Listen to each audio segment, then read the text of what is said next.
जी बिल्कुल, किसी भी सूबे की जो है ना चीफ़ मिनिस्टर है, वो उसके कंधों पर बहुत बड़ी ज़िम्मेदारी आन पड़ती है और ये पोस्ट और ये पोज़ीशन जो है ना बड़ा सेंसिबल भी है, बड़ा बावक़ार भी है और वो किसी एक पार्टी को रिप्रेज़ेंट तो नहीं कर रहा कि किसी एक पार्टी को रिप्रेज़ेंट करे, बल्कि वो तो पूरी सूबे के अवाम का चीफ़ एग्ज़ीक्यूटिव होता है।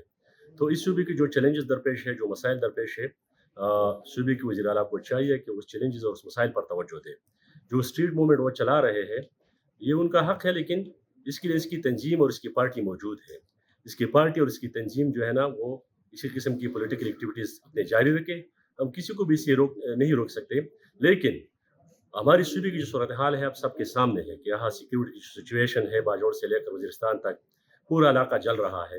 तिरा में ऑपरेशन चल रहा है, बाजौड़ में रोज़ाना की बुनियाद पर टारगेट किलिंग हो रही है, जिसमें हमारी जो पुलिस एहलकार है वो शहीद हो रहे हैं। बदअमनी की सूरत हाल की वजह से यहाँ की जो मईशत है वो भी ख़राब हो चुकी है, यहाँ बेरोज़गारी है, महंगाई है, जो हमारे डिपार्टमेंट है, जितने भी महकमे हैं उसकी परफ़ॉर्मेंस बिल्कुल ज़ीरो हो चुकी है।